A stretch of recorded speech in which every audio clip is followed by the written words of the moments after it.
Good luck out there to everyone taking the April LSAT. I hope that you crush it. At this point, the final week before the test, I'm inundated with lots of last-minute questions about what LSAT test day itself would look like and what to do in the final week, so I'm here to break it all down for you. You should know that if you're taking the LSAT remotely, pens, pencils, mechanical pencils, highlighters are all totally fine. You can have with you 6 sheets of 8.5 by 11 sized scratch paper. It can be blank, lined, or graph. Lined and graph, of course, may be helpful for the logic game section, but it has to be standard sized paper. There used to be a loophole that you could use legal size paper. LSAC has since closed that loophole since I publicized that loophole, so you can't do that anymore. But 6 sheets, double-sided, 12 pages should be plenty. If you want to have a drink with you, that's totally fine. Any drink in a clear container is totally fine. So water, coffee, tea, soda, they're all good. And you can use soft foam generic earplugs to block out any outside noise, but nothing fancy. Keep it simple to avoid issues with the proctors. If you're taking the LSAT in person at a Prometric testing center, they will provide you with noise canceling headphones to block out sounds from other test takers and from the proctors themselves. They'll supply you with pencils. They'll supply you with the booklets of scratch paper, so you don't need to bring your own. And if you want to have a drink with you, it can only be water and has to be in a clear container. For security purposes, you can't have any notes or anything on the container, of course. So if you need coffee or tea or soda, drink it before entering the testing center. And of course, you'll be taking it on Prometric's computer. It'll be a desktop. And so you can't bring your own. Don't bring a tablet. It's going to be one of Prometric's computers. And if their computer doesn't work for some reason, of course, they can supply you with a different one.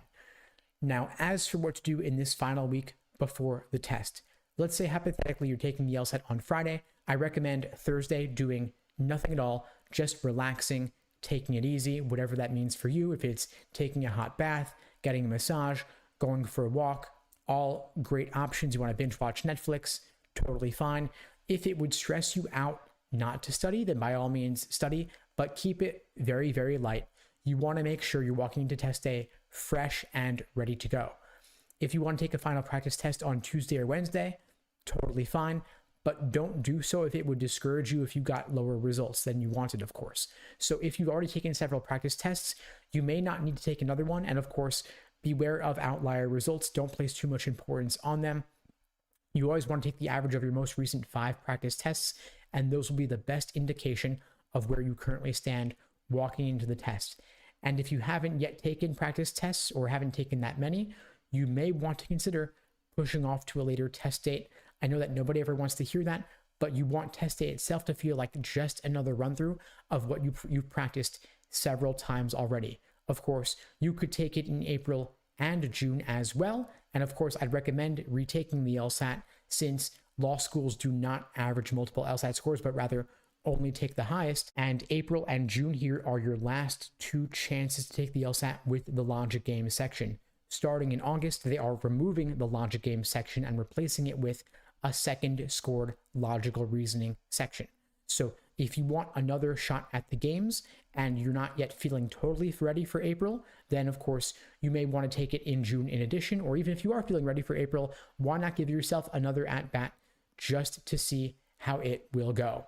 But trust in the prep you've done up to this point. If you've been studying deliberately and consciously for at least a few months, if you've taken at least 5 to 10 practice tests, you're in a pretty good place to perform at your fullest potential on LSAT test day, assuming that you've been doing proper review and you've put in the work. I'm confident you'll destroy this exam. If you need anything at all, please feel free to reach out and I'll help however I can.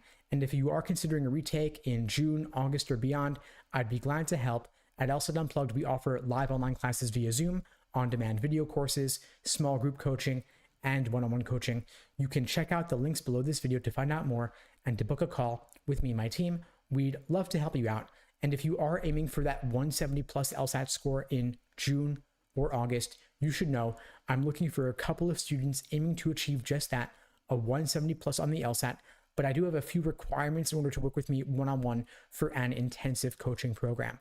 I require that you've scored a 160 or above on at least one timed practice test, and that you've built a strong foundation in the basics of the exam, the different sections, and the different question types. If this describes you, please reach out. And in the meantime, I wish you all the best and take care.